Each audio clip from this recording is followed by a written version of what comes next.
Okay, Bruchim Haba, welcome everyone. Welcome to the new series of shiurim on Sefer Bereshis. We begin this year with Parshas Noach. What about Bereshis? For this year, we're going to have to be Gerer Chasidim. You know, by the Gerer on Shabbos Bereshis, they make sure to have a big kiddush out of fear that people will delve too deeply into the mysteries of creation. So this year, the calendar facilitates the Gerer Chasidus approach to Parshas Bereshis, although the halacha being Maver Sedra does not show any favoritism. Any event, welcome everyone. Today's shiur is dedicated as Refuah Shalema to Esther Bas Devorah, who is having a procedure today. Hashem should send her Refuah Shalema B'Sach Shar Chalei Yisrael. For the upcoming season, if anybody wants to participate in upcoming publications in English, next in the queue, Chinuch Habanim in English. Chinuch Habanim in English. In Lashon Kodesh, we have Bereshis Volume 2 being worked on. Does not look like it will be available for this coming Bereshis 2. Also, Davar Yafe Be'itai. Davar Yafe Be'itai. Also, you could join us every morning after the 9 o'clock Mishnah Berurah shiur. We just started 9:15 a.m. Sefer Avas Yisrael of the Chafetz Chaim, which hopefully B'siyata D'Shmaya we hope to work into a publication format. Okay. Also, if anyone wants to participate, there are a number of language venues upcoming in a number of the Sfarim. Parshas Noach. So, there's an amazing observation of the Zohar HaKadosh regarding the Yoina. When the Yoina emerges from the Teva, Lirois Hakalu Hamay Me'al Ha'aretz, and the Yoina came back, V'hine Ale Zayis Taraf Befiha. There was a olive leaf torn in its mouth. Noach realized that the water had subsided. He waited another 7 days, and he sent out the Yoina, and the Yoina never returned. However, we don't know, where did the Yoina go? The Yoina never returned. Where did the Yoina go? The Zohar says, Lo yada bar nashlan azlas. Nobody knows where the Yoina went. Says the Zohar HaKadosh, it returned to its place, and it was nignaz there. And it took a crown in its mouth.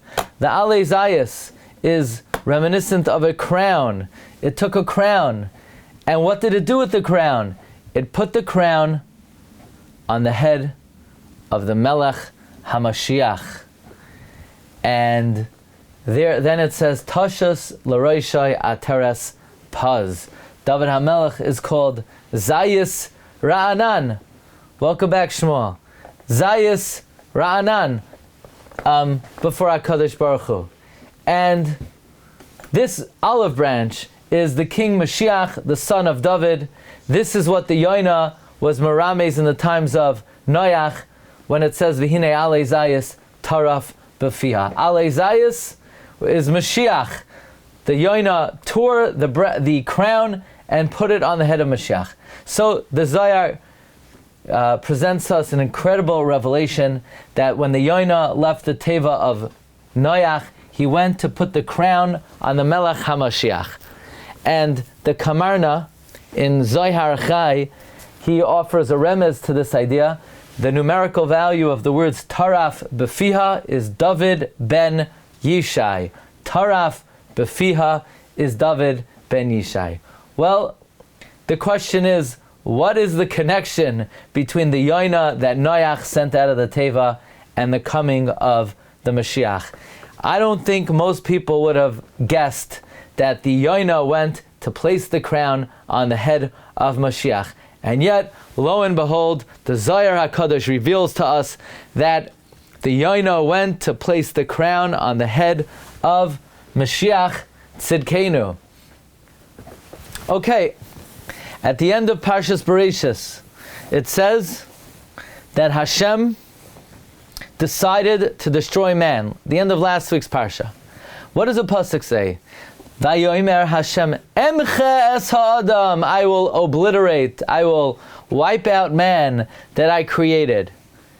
Now the word emche is a telling word, because there is one other instance in the Torah where it says Emcha at the end of Parshas B'Shalach. Vayomer Hashem el Moshe kisoiv zoi zikaron ba'sefer v'sim ba'aznei Yehoshua ki machai emcha es zecher Amalek. And in fact, the Baal HaTurim in Parshas B'Shalach picks up on this. He says 2 times it says the word Emcha. It says Emcha es zecher Amalek, and it says Emcha es ha'adam asher barasi. Says the Baal HaTurim, what's the commonality? Just like over there, by the Hamabul, everything was destroyed, so to Amalek, you need to wipe him out without any remnant. Therefore, Shaul was punished that he left a remnant.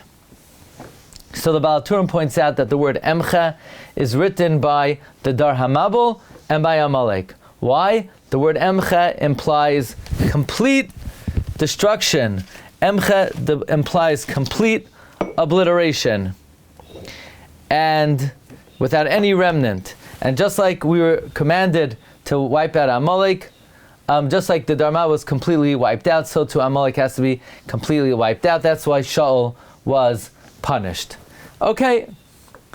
However, if you look in the Zohar HaKadosh, the Zohar offers another reason why it says Emcha both by the Dar Hamabul and Amalek. Says we know that Noach was, elsewhere the Zohar finds fault with Noach, that he did not pray for the salvation of the Dar Hamabul. However, in this particular comment of the Zohar, he says, Ve'ilein inon deloi ba Noach rachamei alayo. These are those that Noach did not pray for mercy on them. Ve'itmar b'hain. And it says about them, Vayimachu min ha'aretz, they were wiped off the earth. Begin to have a me'ilain de'itmar b'hain, timcha ezechar Amalek. Says the Zohar, you know who these people were? Who Noach didn't pray for? He didn't pray for them because it says about them, wipe them off the face of the earth.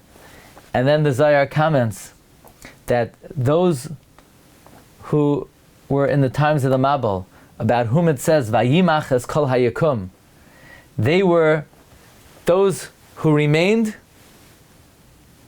are the remnant of the klipa of Amalek in the 4th Galus, which is the Galus of Edom. They will be the leaders of the world. They will become Klei Chamas. They will be the Klei Chamas li Yisrael. And about them it says in the Hamabul, Kimala ha'aretz Chamas Mipeneyam, these are the Amalekim. Says the Zohar, in the end of days, those who will be the Kli Chamas li Yisrael, about them it says in the Hamabul, Kimala ha'aretz Chamas Mipeneyam. They were Amalek. So the Zohar is saying that those who were the destroyed in the Hamabul, those who the Torah refers to as Kimala ha'aretz Chamas, they will be the antagonists of the Jewish people in the end of days. They are Amalek. So the Zohar identifies that the generation of the flood is the shoresh of the souls of Amalek. And when it says Timcha ezecher Amalek, it's going also on the Dar Hamabul. And that's why Noach didn't daven for them. Now, I don't know how that fits with the other comments of the Zohar that Noach was at fault for not davening for them. Maybe Noach was not supposed to make any calculations. And the Zohar also reveals that the Rishaim, who will be in the end of days, in the times of the 4th Galus, they are the ones who come from the Dar Hamabul, and they are Amalek. Wow, how telling it is that the Zohar calls them Klei Chamas Mecheroi Sehem. Okay.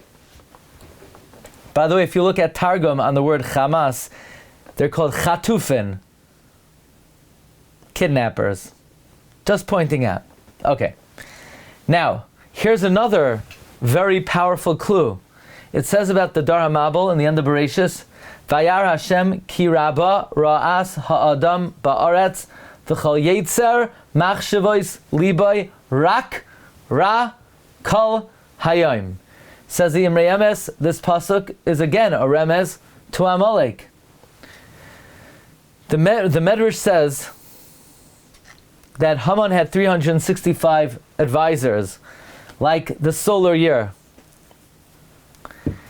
And it says, Rak, Ra, Kol, Hayoim, Soifei Tevois, Amalek. Rak ends in a kuf, Ra ends in an ayin, Kol ends in a lamed, Hayoim ends in a mem.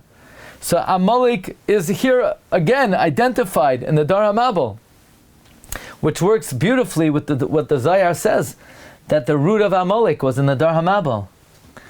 And maybe that's why they were punished and judged for 365 days, because they were Rak, Ra, Kol, Hayoim. They were evil all day, every single day. Kol, Hayoim, every single day. Rabbi Avram Simcha Horowitz wrote a sefer called Chamra Tava. Also, it's a sefer of amazing Ramazim.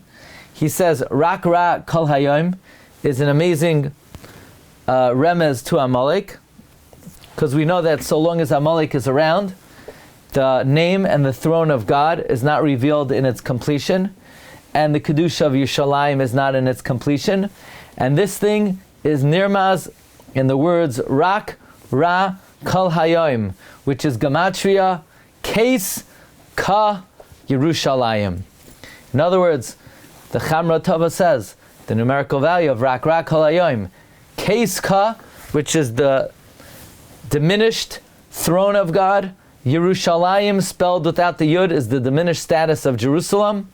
These are all incomplete so long as Amalek is in the world. By the way, the Chamra Tava takes this remez further, that later on in Parshas Bahaloischa, when the pasuk says V'hareyoisem b'chatzoitzrois, and you will blow trumpets, Chazal say that if Klal Yisrael would observe merely one Shabbos, they would be redeemed immediately. He says that Amalek is merumaz in the pasuk v'chisavoyu milchama ba'artzachem alatzar hatzoyer eschem v'hareyoisem b'chatzoitzrois, that the numerical value of trua is rak rak halayim, to be merames, that Amalek will be nisbatel when the truos are blown in the end of days. And by the way, another remez in the words rak rak halayim, amazing remez. You take the letters Rak Ra Kol Hayom. If you take out the ayin of Ra, the mem of Hayom, the lamed of Kol, the kuf of Rak, the remaining letters equal Reish, Kaf to 420, 425, 435, 441, MS, truth. When you take Amalek out of Rak Ra Kol Hayom, you get MS, you get the truth. Actually, you know what the truth is? Emche,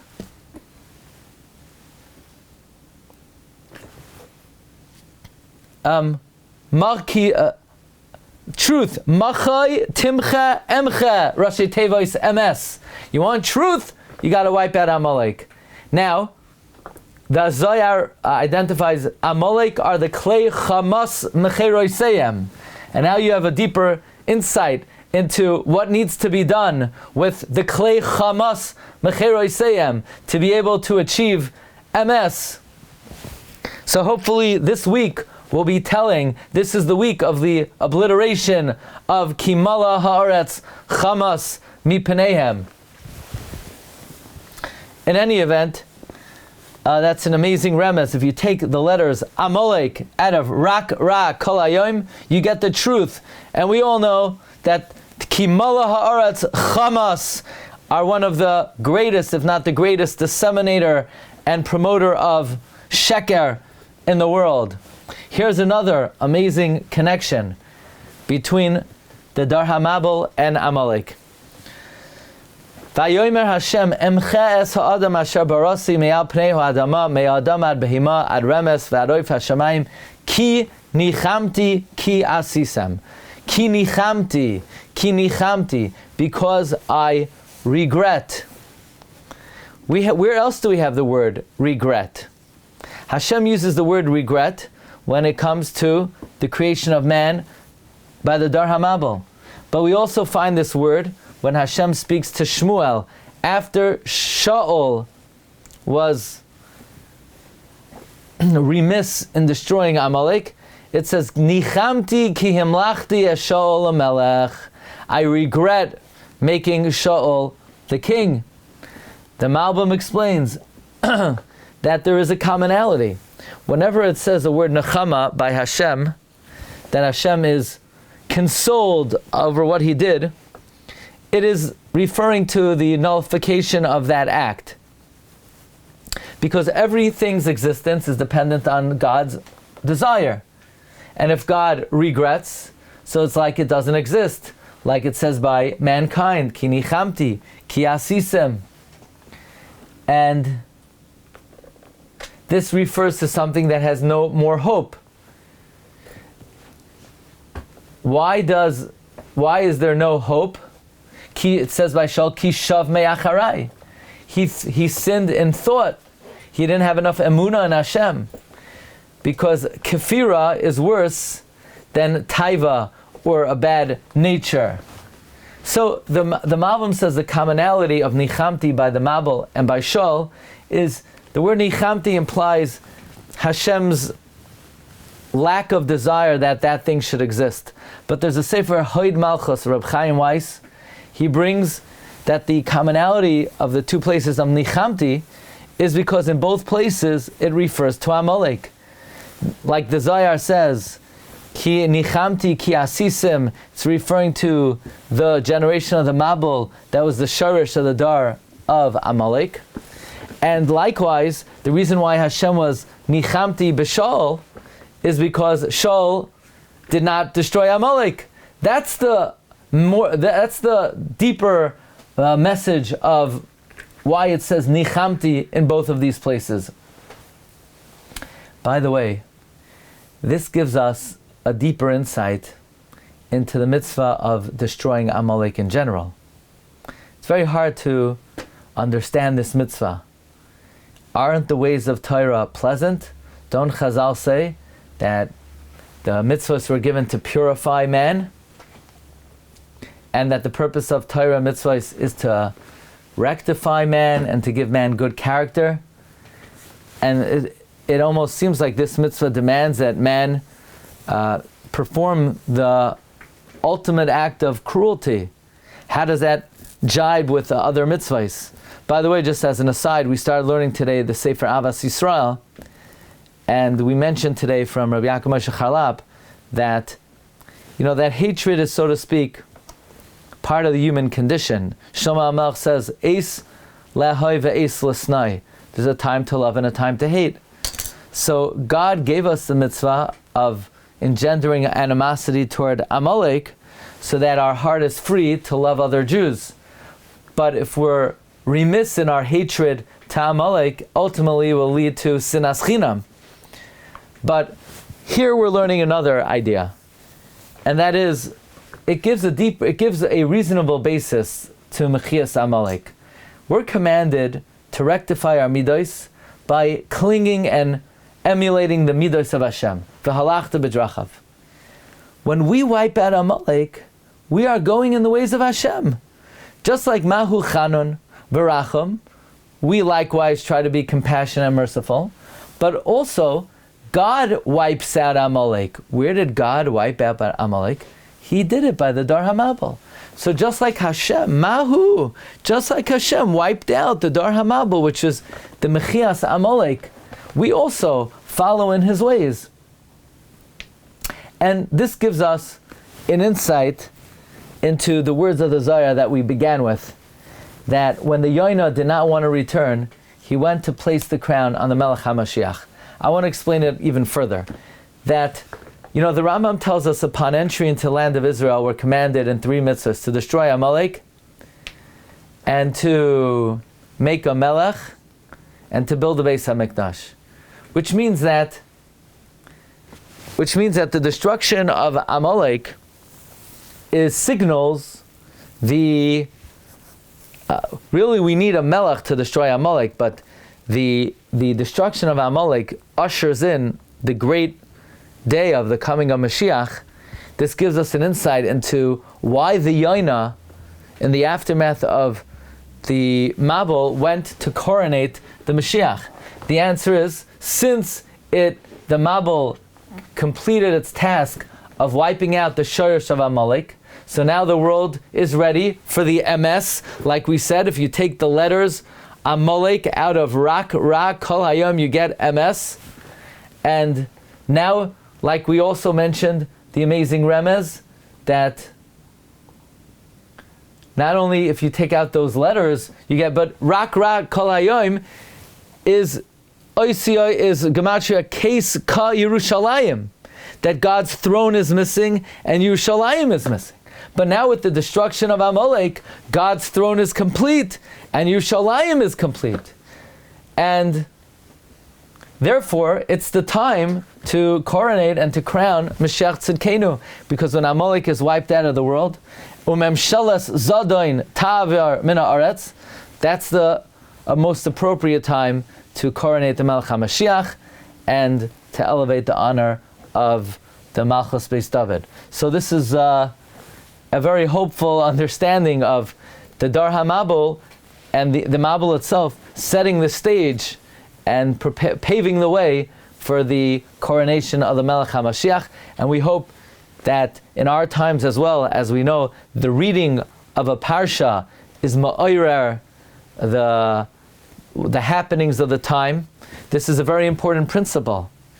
For example, Reb Chaim Falaji says that Asukis, when we read about the bringing of the 70 bulls, and on day 1, 13, on day 2, 12, on day 3, 11, it reflects the downfall of the nations of the world.